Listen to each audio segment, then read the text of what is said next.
Okay.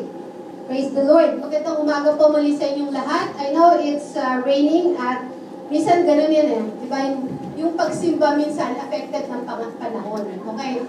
Pagka syempre mainit, syempre pupunta lahat mainit eh. Pag malamig, masarap matulog. No? So, what drives you to come here? Okay? So, sa atin na lang po yun, but God knows all of us. Alam ng Diyos kung bakit wala tayo dito. We're not judging them. But minsan, di ba, ang katotohanan minsan ay masarap matulog. Okay? Lalo na pag maulan at malamig at meron kang warmer sa bed mo, talagang napaka-komportable ng iyong pagtulog. Okay? So,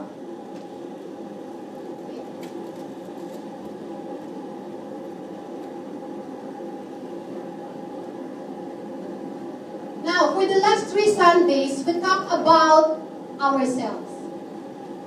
Right? We talk about ourselves. Right? In the last 3 Sundays or 3 weeks of January 2016, lagi natin pinag-uusapan ng sarili natin. We talk about our goals, our plans, even our holidays, our self-improvement, our time management. And we have a question in ourselves, what should I do about me? Anong gagawin ko sa sarili ko? How do I make a better version of me? Okay, gusto natin mas maganda yung version natin in physical appearance. Okay? Medyo yun ang nakikita natin. How can I make a better version of me? So kung makikita natin minsan sa YouTube, di ba? Pag before and after, parang ang ganda. So kaya niya kinuha, no? They'll just put makeup and then if you look at them, maganda na sila. Okay? So, may mga tanong tayo sa ating mga sarili. How do I get stronger? Sa mga napagdaanan ko last year, how do I get stronger? How do I get smarter? O paano naman ako medyo mag-increase ang aking wisdom, ang aking grades, if you are students, no? How do I get smarter? Anong strategy naman ang gagawin ko ngayon? How do I get out of that? Okay? Di pa pag-una, first week of 2016, tinitingnan mo yung mga budget mo. Okay ba? Kaya ba? Kaya ba mag-holiday sa Pilipinas? Or I'm going to save 100 per month. So, at the end of August, I can go for a holiday. And the question is, did you plan about your money to give to the Lord? Okay? How can I get from my emotional pain? Yung mga nag-break up, yung mga gano'n, yung mga nagkaroon ng heartache sa kanilang mga buhay. How do I get out from my emotional pain? Okay? How can I move on from my past? Hindi ko makalimutan yung nakaraan. Kahit kung anong gawin ko, kahit matulog ako, napapanaginipan ko. How can I get out from this emotional pain? How can I move on from the past? And of course, how can I lose weight? Everybody's talking about it. Pagkatapos nilang sinatisfy ang kanilang mga sarili noong Christmas, problema naman nila ngayon kung paano nila gugutumin ang kanilang mga sarili. Di ba? We all talk about ourselves. Pinag-usapan na natin yung mga sarili natin. 3 linggo na tayong nag-uusap patungkol sa ating mga sarili. And that was good. It was a valid question to start the year of 2016. And for us to be successful in all aspects of our lives, in our relationship with the Lord, in time, in money, in ministry, we have to upgrade. We have to update ourselves. What does it mean that I have to upgrade myself? Just for an illustration purposes, I have an iPad before, okay? But I used that for years. As the years gone by, it made it slower and slower. And it does not help me a lot anymore. It takes time for me to get what I want to see in my iPad. So what I did is, I upgraded it and get a new one. So now when I have a new one, it was very effective. It is very fast and helped me a lot.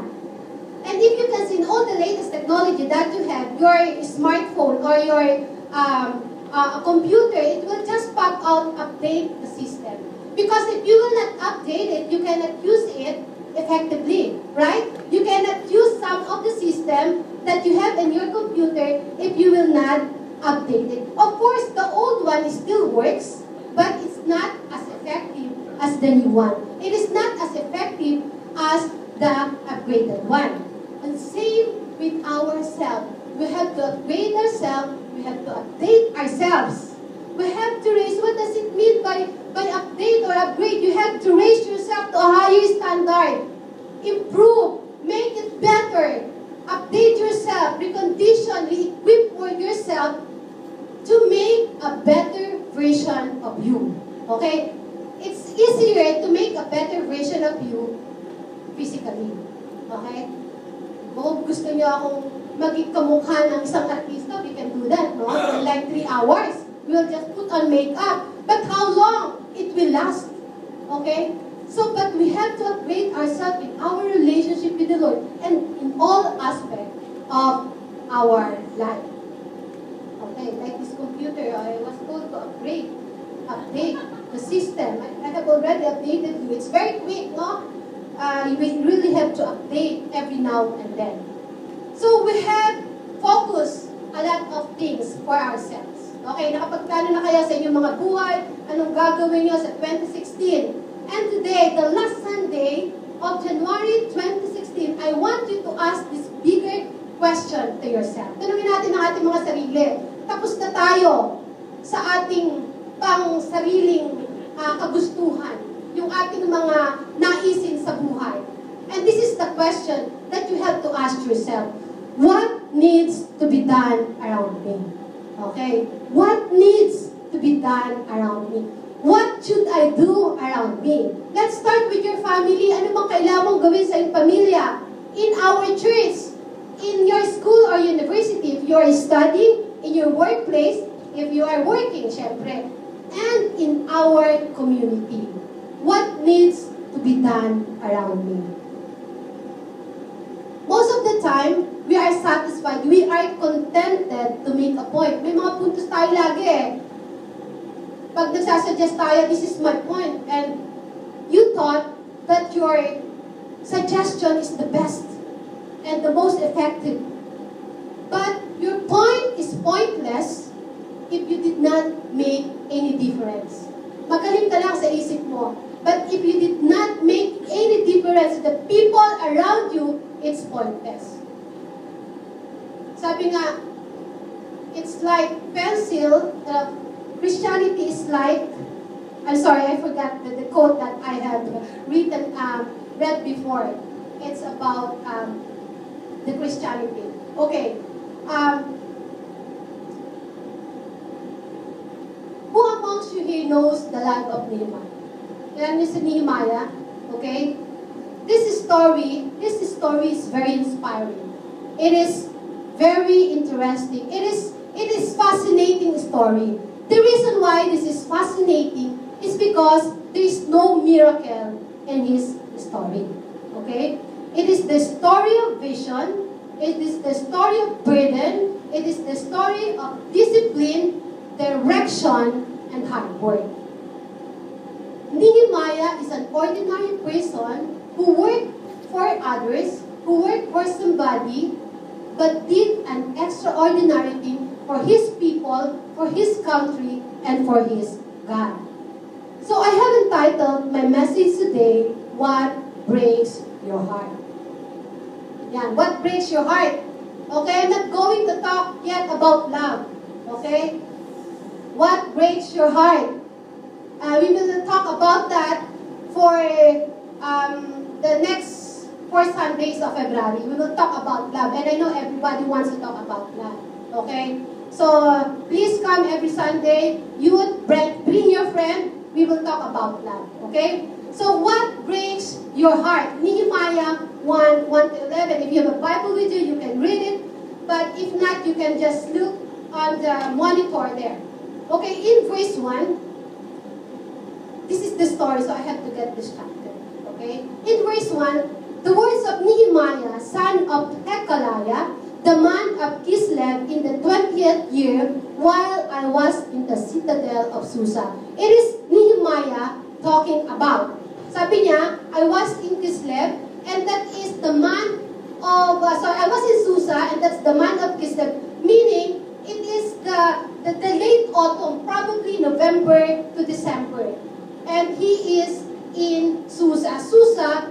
capital of Persia. Okay? In verse 2 said, Hanani, one of my brothers, came from Judah with some other men. Binisitan siya ng kanyang kapatid at marami pang mga kalalakihan. And I questioned them about the Jewish remnant that had survived the exile and also about Jerusalem. So Nehemiah inquires in what condition they were, whether Jerusalem was again becoming a growing city, or because he cannot forget that he is also a Jew. Isa siyang Hudyo at nagtatanong siya, kumusta na ba ang Jerusalem? How's the people there? Are they okay? How's the condition of the city of Jerusalem? Okay ba siya? Di ba minsan kapag may dumarating galing Pilipinas, okay, nagtatanong tayo, kumusta na Pilipinas? Kumusta na sa airport? Marami pa bang tao na kung ano-ano mga pinagsisingil sa'yo? Of course, because we are a Filipino and we are asking, how's the Philippines getting on? How's the people in the Philippines? May pagbabago ba? Yun yung feeling ni Nehemiah because he is an Israelite. And, you know, you can connect with that because we are a Filipino. We're asking, how's the Philippines? Hindi tayo nagtatanong pag may dumating galing sa holiday, galing America, galing Paris, or galing Portugal. Hindi naman tayo nagtatanong, how's America? Hindi, di ba? Tinatanong natin, how's the Philippines? So you can relate what Nehemiah is talking about. Tinatanong niya kung anong nangyari na sa kanilang bansa, sa kanilang... In verse 3, they said to me, those who survived the exile and are back in the province are in great trouble and disgrace. The wall of Jerusalem is broken down and its gates have been burned with fire. Sabi ng kapatid niya, Jerusalem condition are still the same. The people were not getting better. Minsan sinasabi natin sa Pilipinas, our country, the poor becomes poorer and poorer and the rich become richer. Nothing has been changed in our city.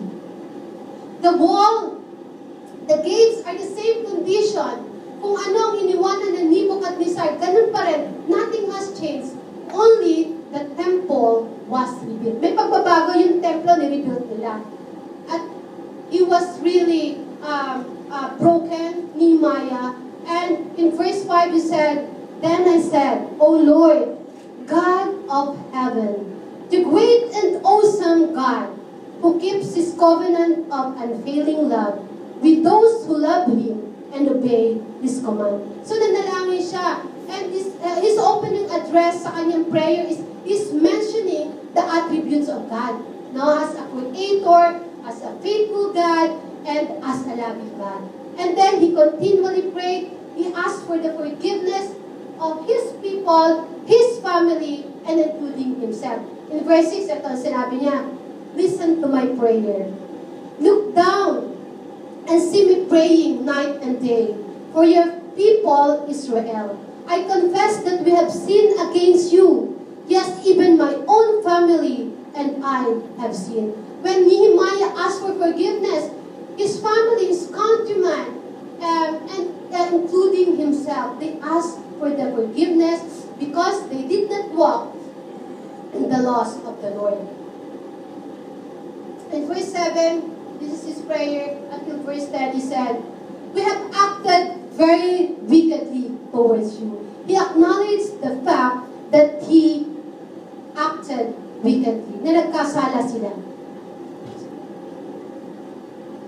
Okay. We have not obeyed the commands, the decrees and laws you gave your servant Moses. In verse 8, remember the instruction you gave your servant Moses, saying, if you are unfaithful, I will scatter you among the nation. Of course, this is specifically given to Nehemiah, okay? To Nehemiah, not for us. But we will learn from this lesson. But if you return to me and obey my commands, then even if your exiled people are at the farthest horizon, I will gather them from there and bring them to the place I have chosen as a dwelling for my name. They are your servant and your people whom you redeem by your great strength and your mighty hand. Lord, let your ear be attentive to the prayer of your servant and to the prayer of your servants who delight in revering your name. Give your servant success today. Lord, give me success today by granting him favor in the presence of this man. He was praying because he was a cupbearer to the king. I was cupbearer to the king. Let us pray. Thank you, Lord, once again for your word, O God. Help us to understand your message, O God. Let this word connect to our spirit, connect to our heart, Lord. Talk to us, Lord, like a two-edged sword that will penetrate our inmost being. And may this short message, O God, grant us with a big impact in our lives, in our personal lives, and also in this church. In Jesus' name, amen. So I'll give you a little bit of background about Nehemiah para maunawaan natin. Okay? Diba tinanong niya yung kanyang kapatid, nothing has changed since Nebuchadnezzar. The Jew, yung mga Israelites, they were carried away into a captivity, into slavery by Nebuchadnezzar. Okay? Kung naalala nyo, sa Book of Daniel, si Nebuchadnezzar, the Israelites were enslaved by him for 70 years. Okay? And if you remember, in the Book of Daniel, King Nebuchadnezzar created a gold statue of himself and required all people to bow down it to whenever the music played. Lahat ng mga slaves, lahat ng mga tao sa Babylon, they have to bow down and worship that idol. And you remember, yung kaibigan ni Daniel, they are Israelites, yung Shadrach, Meshach, Abednego, yung tatlo, okay, they were actually refused to worship the golden statue that King himself set up. Okay, sinet up ng king para lahat ng tao sasamba sa kanya. And the king had thrown them into a blazing furnace because the penalty of their action was death. Kasi they refused to worship the idol of Nebuchadnezzar. And so this Meshach, Shadrach, Abednego, nilagay nila dun sa pugon, dun sa furnace. And this is a profound, a sincere response doon sa tatlong magkakaibigan, si Shadrach, Meshach, and Abednego. Ito sinabi niya, Nebuchadnezzar, we do not need to defend ourselves before you in this matter. Hindi ko kailangang ipagtanggol ang aking sarili. If we are thrown into the blazing furnace, the God we serve is able to save us from it, and He will rescue us from your hand, O King. So, Meshach, Shadrach, and Abednego they know the God that they are serving. They know that the God they are serving are going to rescue them from that for that furnace. Okay? Doon sa blazing furnace. Alam niya na i-rescue sila ng Diyos. But, sabi nung tatlo, but even if He does not, pero kung hindi niya kami ililigtas, O King, we want you to know that we will not serve your gods, or we will not worship the image of gold you have set up. Kahit hindi mo kami iligtas ng Diyos namin, hindi ka pa rin namin sasambahin. But God knows their heart, and miraculously, God protected them. Diba? The one who put them to the blazing furnace, sila yung mga nasunog. And Nebuchadnezzar, nagbigay siya ng decree na the God of Meshach and Abednego will be the God of that place. So, nakikita nyo kung paano kinaptive, kung paano in-slave yung mga Israelites. Okay? So, after 70 years of captivity, okay, they were allowed to return by the Persian. Okay? So, after Nebuchadnezzar, yung Babylon, yung mga Persian naman, the Israelites were allowed to go back to their country. Okay? And they returned home, bumalik sila in 3 waves and 3 groups. The first group of the Jews who returned to their own country is led by Zerubbabel. Zerubbabel represented a political side. So, they have rebuilt the temple. Nag-start kay Zerubbabel, and during those time, makikita nyo, si Haggai, si Zachariah, they were both prophets during those time. And then the second group was led by Ezra. Si Ezra, nire-represent niya yung religious side, okay? But when they have encountered difficulties and in rebuilding the temple, Nehemiah, okay, appeared. Nehemiah came to help. So alam ng Diyos, no, pag yung may mga dinadaanan tayong pagsubok sa ating buhay, okay, at hindi na natin kaya, meron siyang ipapadalang rescue. Okay?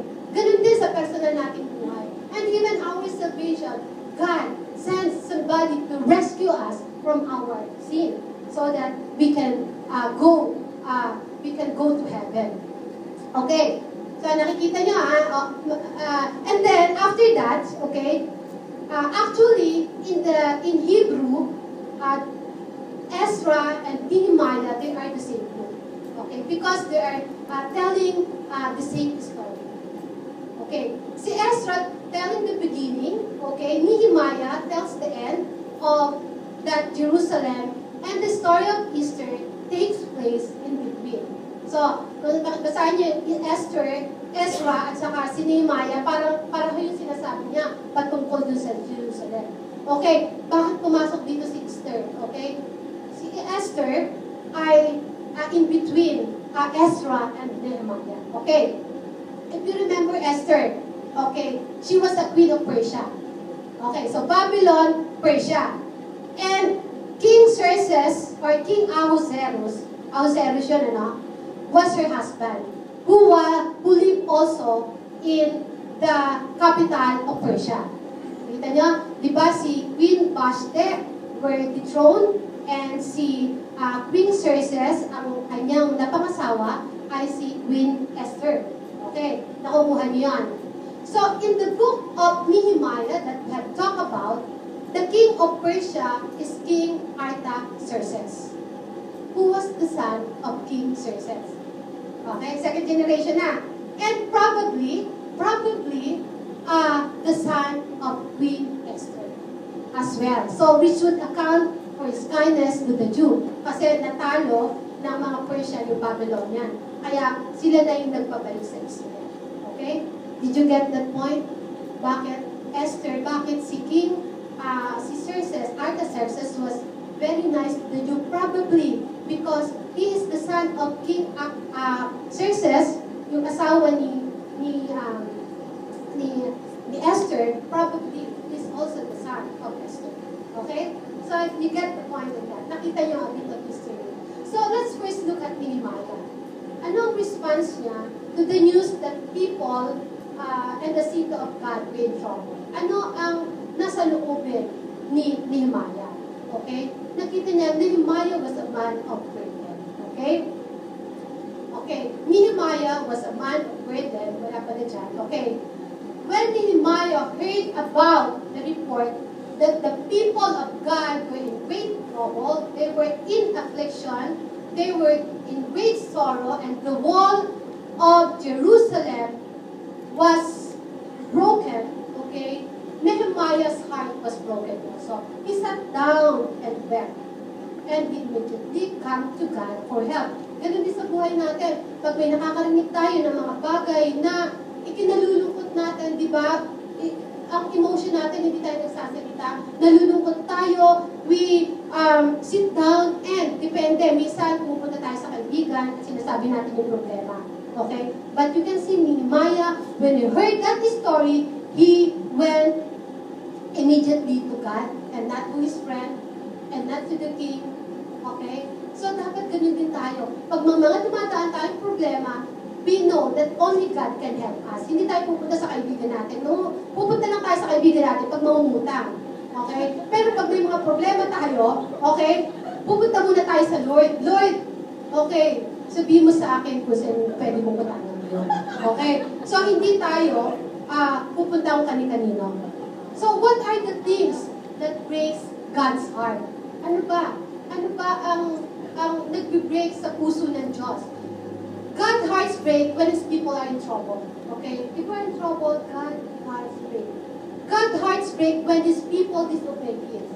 When we disobey God, we break his heart because we are God's people. And when we disobey him, we break his heart. It is not a question of whether God loves you or not. Of course, God loves us. While we were still sinners, God loves us. So that's not a question of whether God loves you or not, but a question of do you break God's heart when you disobey him? Amen? So Nehemiah's burden was so strong. Hindi niya makaya. Burden that he cannot contain it. Okay? So, and that burden pushed him to go to God for help, to pray and fast. It was started with a vision. And that vision for God's people, his vision for God's people, the Israelites, to worship in that temple, it created burden. And that burden pushed him, compelled him to pray and fast and ask for the help of God. Okay? May vision siya May vision siya for Israel. He wants everybody to worship together. No? And then that vision, nagkaroon siya ng burden. And yung burden, yun ang nag-ano sa kanya. Because if you have a burden, you cannot sleep. Hindi ka mapakali. If there's a burden in your heart, you have to sort out that burden. You have to release that burden para ka magkaroon ng kapayapaan. If you know what I mean. So if God has revealed something to you, okay, that creates a burden, when God placed a burden in your heart for a specific person, a specific people, a specific task or ministry, He's preparing you to do something in that area. Kung anong binibigay ng burden sa'yo ng Lord, Lord, may burden ako na gusto kong utusan si Brother Abraham na maging ganito. Ikaw yon, ako yon, hindi si Abraham yon. Yung burden mo nasa iyo, you will be used by God, not the other people. Kaya nga binigay sa yung burden And God knows, Nehemiah will own that burden. That's why God speak to Nehemiah. Okay? So be glad if you have a burden because God is at work at you. Okay? God will use you for a renewal, for a revival, for a change. So, and that is the principle of preparation. God is preparing you for something that is bigger. Okay? God is preparing you for a greater purpose. So, if you have a vision, God will give you a burden that will drive and compel you to come into the presence of God. Okay? Nakakaranas ba kayo niyan? Pagka hindi, tanongin niyo, Lord, I want to have this burden. Okay? Are you expecting God to work in your life? Do you have a vision in this church? You know what? There are many leaders in this church that God had placed a vision in their heart, okay, for a reason, okay? And whatever is that burden in their heart, God used it, okay? That's why we have a different ministry, because God has spoken to that people. God has given them the burden to start that ministry, because this cannot be done by one person alone. Kaya meron tayong mga kids, youth, women's ministry, meron tayong mga apologetics because God has given them that burden. For example, Brother Toto has a burden to do the beautification of the church. Mahirap yun, di ba? He wants to improve the appearance of the church. And it is hard to do it when there is no burden kasi there is no joy. But if you have God has given you a burden in your heart, there is a joy in doing it. Ngayon lang dumating si Brother Toto, hindi niya nag-late. Okay. So, Nehemiah is a man of prayer. Okay? Nehemiah is a man of burden. May burden siya. May vision. And there was burden. Nehemiah is a man of prayer. Nakita mo. Okay? Humingi siya ng tulong immediately to God and not to other people. Okay? And Nehemiah spent days of fasting. Hindi sinabi dito how long, but he spent days of fasting, praying and intercession for his people. Okay? Sa tao, for his people, for his countrymen, and to the king. He prayed to the king that king will give him favor. Okay?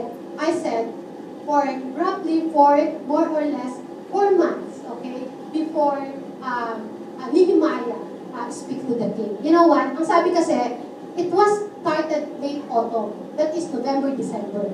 Okay?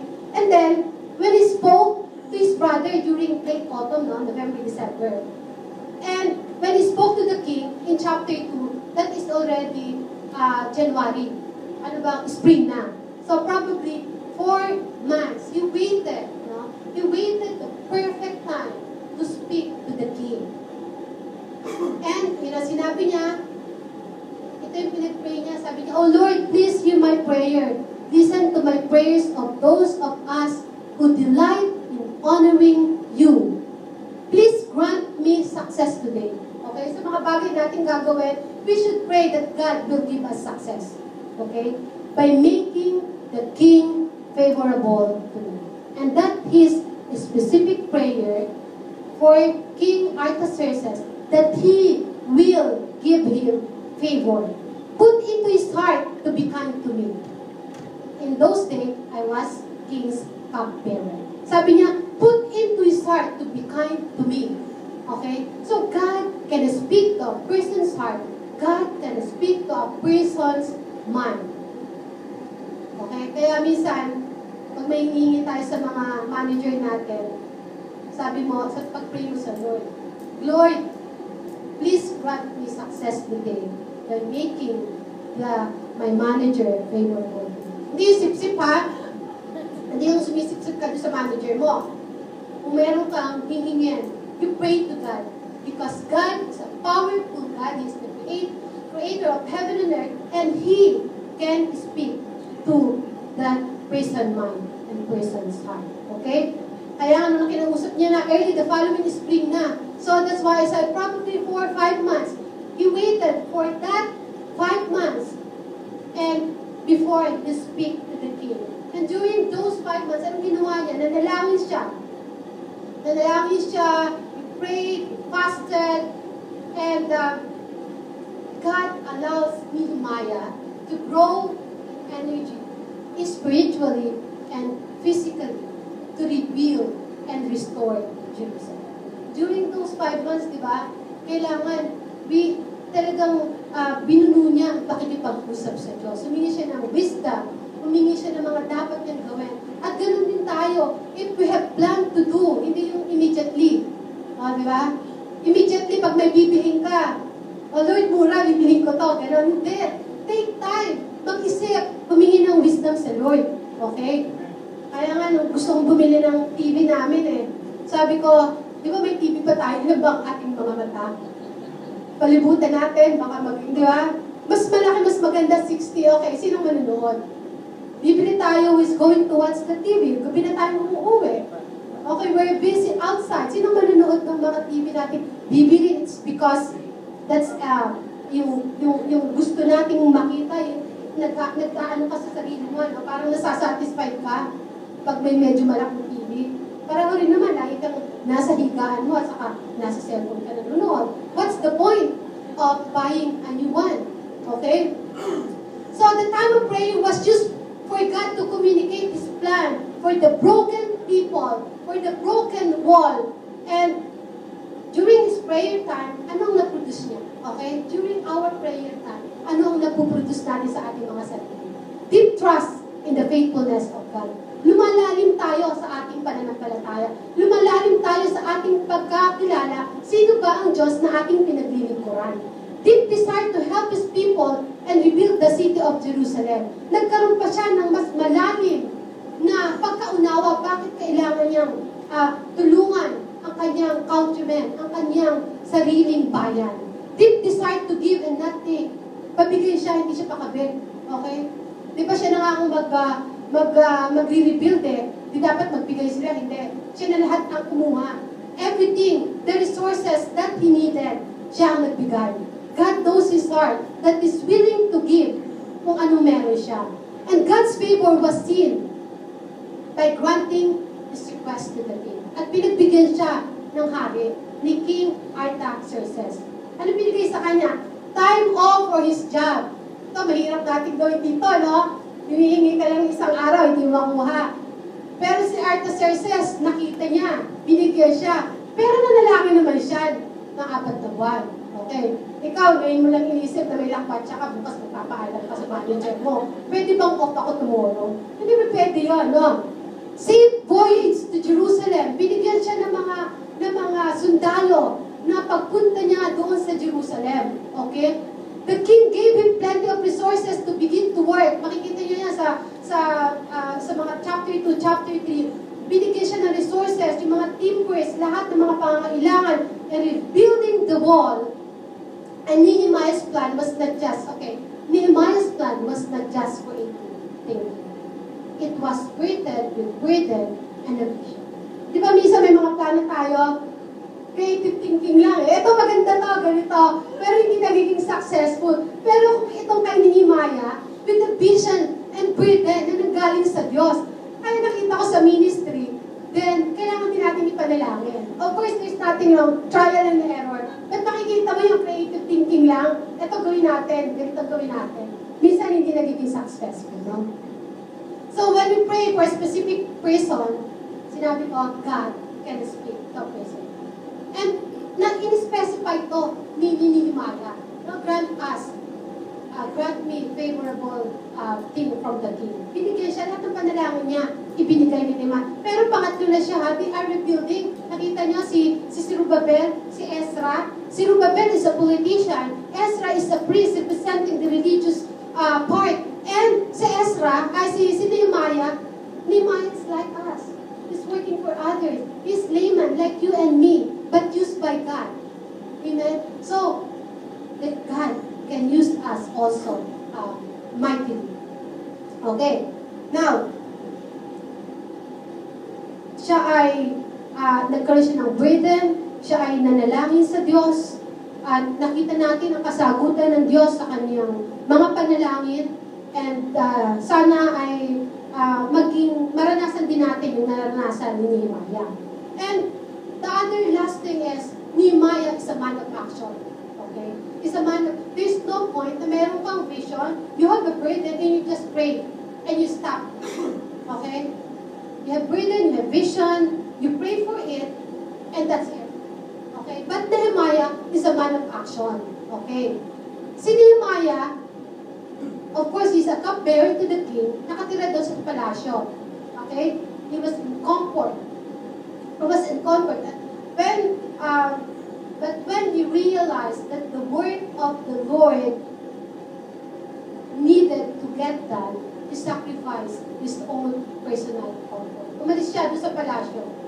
For the sake of his people, for the sake of his city, and for the sake of the word of God. Okay. Eh, simple na lang natin minsan, di ba? Dito na lang eh. Komportable tayo. That is our pag nasa bahay to, komportable tayo, pupunta tayo ng simbahan, umuulan. Parang gano'n, ano? Hindi natin maiwanan. Kasi, that's our comfort zone, eh. Okay? But sa Nehemiah, for the sake of the work of God, iniwan niya yung kanyang comfort zone. So, Nehemiah, who worked for someone like you and me, he was not a prophet, he was not a preacher, he was not even a priest. He worked in a secular job, katulad nating lahat dito, but willing to be used by God. So, nakikita ng Lord, ang puso natin, are you willing to be used by God? And when God wants to accomplish something, He goes to people who are willing to do the work. Okay? He is known to people who are willing to do some work. Siyempre, God, Jesus is not coming to accomplish the things that needs to be done. He is finished. He came here, died on the cross. Pero if He wants to do something, if He wants to accomplish something, He goes to people. At God knows your heart. Okay? So, if you have a burden for this church, okay, be joyful. Be glad because God is talking to you. And God knows your heart that you will obey Him. Okay? So, He's willing to do the work of God with intention. He has an intention to do it. No? He was not only influenced by the people that surrounds him. Minsan, di ba, na-influensya lang tayo. Kaya natin gumagawa ng mga bagay na para sa Diyos. Pero pag hindi na natin kasama, yung mga taong nakaka-influensya sa atin, iba na yung ways natin. But si Nehemiah, he has really an intention to do the word of God. I just want you to read this in an illustration. Okay? Our God has a way of taking ordinary people and doing extraordinary things. Kilala niyo po si D.L. Moody. D.L. Moody is an American preacher. He was never ordained to preach. Actually, when I was reading his biography, okay, he said that he was not accepted to be a member of the church because he was sharing to a black man about the prodigal son, and he cannot even pronounce some of the words in the Bible. Kaya hindi siya inaccept doon sa isang church to be a member. Okay? And then he became a salesman who got saved. When he heard the preacher state that the world has yet to see what God can do with a man completely yielded to him. And Moody, he said, by the grace of God, I'll be that man. Okay? He had never been to school. He not a good speaker, and he cannot even pronounce the word Mesopotamia. Okay? But God transformed this ordinary person into the mighty evangelist that he became. Everybody, all the Christians knows D.L. Moody.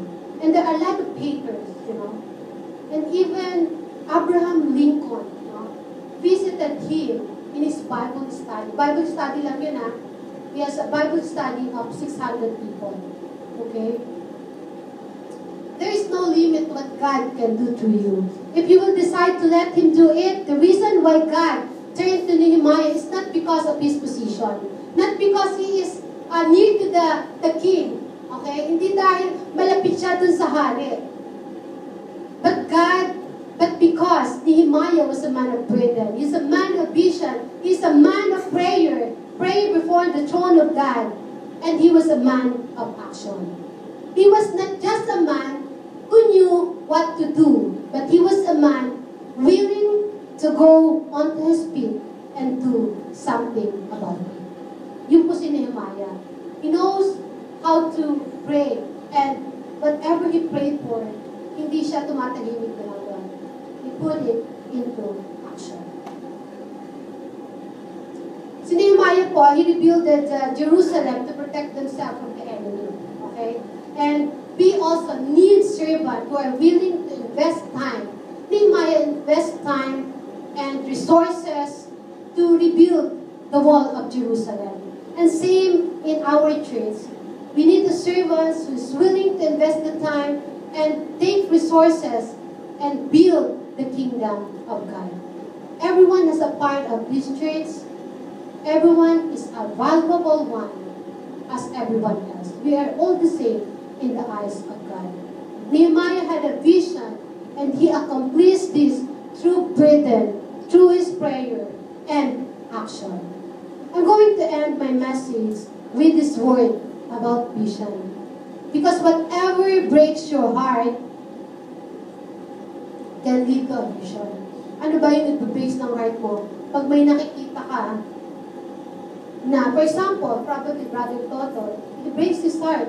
Ang gulo nung nung toilet doon. So God put him a burden, di ba? To put tiles. Yung ganon, di ba? Yun ang ibig kong sabihin. Okay. I want to read this to you, okay? About vision. The more you are exposed to the Word of God, the clearer the vision. So we will not just get a vision, just today we'll get a vision, but we have to grow deeper into the Word of God. The clearer the vision creates determination. Pag meron tayong vision, nagkakaroon tayo ng determination. Broad and focused vision builds perseverance. Hindi madali. Mahirap. Nag-persevere nga si Nehemiah dito eh. It took him 4 months to put it into action. A vision gives direction. Okay? God gave him direction. A vision is is developed from a strong emotion. What breaks your heart? Okay? Diba? When your heart breaks, there's a strong emotions, no? A vision is a product of burning desires. Meron tayong desire. I really want to do this for the Lord. I want to be helping these poor people. I want to go to the place where there is no Christian, there is no missionary. You know what breaks my heart? Ako personally. Okay? Alam mo yung mga missionary na pumupunta doon sa mga lugar na mahirap. That breaks my heart. Pero, to be honest, Lord, it breaks my heart. It really breaks my heart. Pero pag sinasabi ko, pupunta ba ako, Lord, hindi ko po alam, Lord, eh. Sabi ko gano'n. Pero, that breaks my heart. When I see people, when I see missionary going to those remote places, serving the Lord, serving the people, that breaks my heart. Kaya pa siguro, in the future, when I'm nearly retiring, I'll be a missionary. Okay? I'll be a missionary. A vision is developed from a strong emotion. A vision is a product of a burning desire. A vision is caused by a burden. Without vision, there is no submission and willingness. Okay? A vision requires great faith with action. Okay? Hindi lang faith. Faith without work is dead. So, we should act for that vision. A vision is caused by God's conviction. We're convicted by God. A vision produces passion. Okay? What's your passion? Okay? A vision determines your maturity in Christ. As you walk in the Lord, as you mature in the Lord, God gives you vision.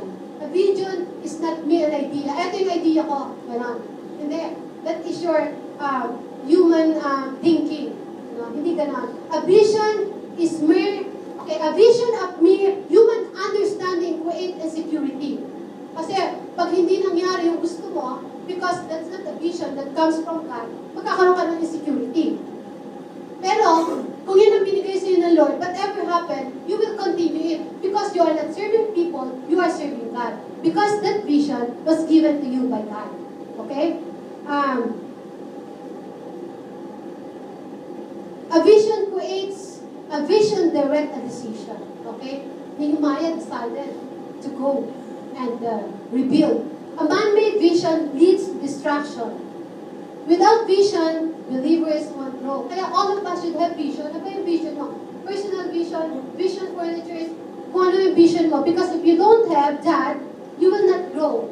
And most of the backsliders are believers with a lack of vision. A vision is a destination. Ano destination mo? Okay? What is our goal as the church? What is your goal in your personal life? Okay? Ano ba yung gagawin mo? Ano yung destination mo? When I reach the age of this, I should be settled and I'll continue to serve the Lord in this ministry. And during the process of reaching a vision, it is painful. Umiyak siya, di ba? He was really in pain. It requires proper training and preparation.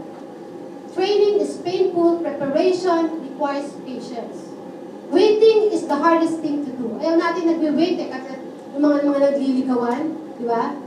Gusto nila mag-boyfriend, mag-girlfriend agad sila eh. But you have to wait. Waiting is the hardest thing to do. But it helps us examine our emotion. Tama-tama pa sa mga youth, no? Pag naliligaw, hindi ka agad sagot. Examine your emotion. Baka naman nag-makeup lang siya nung araw na yon. At naging kamukha siya ni, sino bang artista? Yung mga isang Korean artista. Napaganda ka, sinagot mo siya. Look at your emotion. Examine your emotion. Pray to God, Lord, eto na ba yung makakasama ko sa... di ba? Hindi ka naman naliligaw dahil, Lord, 1 week lang kami mag-boyfriend, di ba? When you are courting, when you're dating somebody, ano ba yun? Meron ba kayong time limit? O Lord, 1 year lang kami. Hindi ganun ha. We are, in a Christian way, pag naligaw ka, alam mo yun ang mapapangasawa mo. Kaya nga, you pray for that person first. Examine yung emotion. Baka naman, lalo na pag yung mga age na talaga lahat pogi. Di ba? Parang kinikilig ka. So, examine your emotion, no? Waiting is the hardest thing. But if you have waited upon the Lord, He will give you the best. Better than kung sino man. Hindi ko sinasabi, kung meron man kayo, pray to the Lord. Hindi yung gusto niyo na mag-asawa. Para bang napakaikli na ng panahon.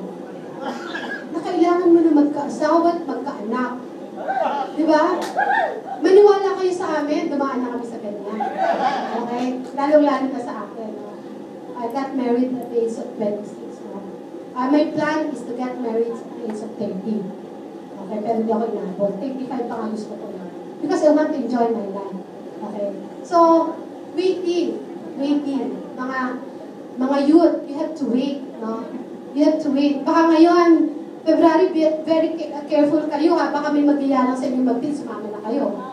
Okay? Kaya, bring your friend here. Saturday, February 12, we'll talk about love. We'll talk about sex. Okay? We'll talk about dating. Sex in a Christian view. Hindi yung iniisip nyo, napapanood yung sex na sa TV, ha? Okay? You know what? Bring your friend. Because if we'll not feed you that proper, that right thing about sex, about dating, the world will feed you the wrong thing. Okay? Kaya as early as we can, benefit na natin to sa ating mga youth. Ano ba yung tamang pananaw patungkol sa dating, patungkol sa love? No? Hindi yung pag nakita mo lang, in love na kayo, tapos sa isang linggo, may mas pogi, magpapalik ka naman. Hindi ka na. So please come, bring your friends, you will enjoy it. February 12 dito. Okay. So a vision enables us to endure during preparation. A vision is motivation and inspiration. Make your cross just an inspiration. Okay. God is the first inspiration. Tapos, yung iyong mga cross. Pag muna, don't make your relationship deeper. No? Enjoy your life with the Lord. Hindi yung puro na lang ang kausap mo, yung crush mo, yung boyfriend mo, you spend your time in texting, in pakikipag-usap. You read your Bible. Read, study. Na marami pang panahon. Marami pa kayong makikita. Okay? Marami pang mga poging darating at mananap. Okay? Maniwala kayo. Tumaan na kami dyan sa mga bagay na yun. Kaya naman, gusto namin i-share sa inyo because we want you to have a good life. We want you to enjoy your youth, no? Okay? So I hope you enjoy with that. And don't forget sa Saturday. So a vision is a motivation and inspiration.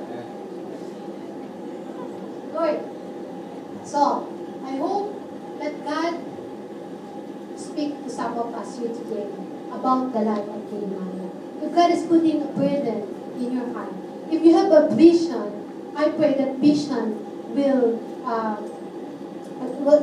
becoming a burden into your heart, and that a burden will compel you, will force you, will drive you to pray to the Lord and ask the direction from God. Amen. And I believe that for this very short message, the Lord will speak to your heart, and I know in the near future, in the near God will speak to us, and He will tell us, Lord, Pastor Julie's Garrett is our vision for this church. And we all have vision for this. Let us pray. Thank you, Lord, that you have spoken to some people through this message, Lord. I pray that they will experience what Nehemiah experienced in this story. Give them a vision that will produce burden, that drive them to come to you in prayer and fasting. And whoever these people, oh God, that you have spoken today, Lord, I pray that they won't just hide it or take it for granted, but rather come into your prayer and act upon this burden. We thank you, we bless you. In Jesus' name, amen. Praise the Lord.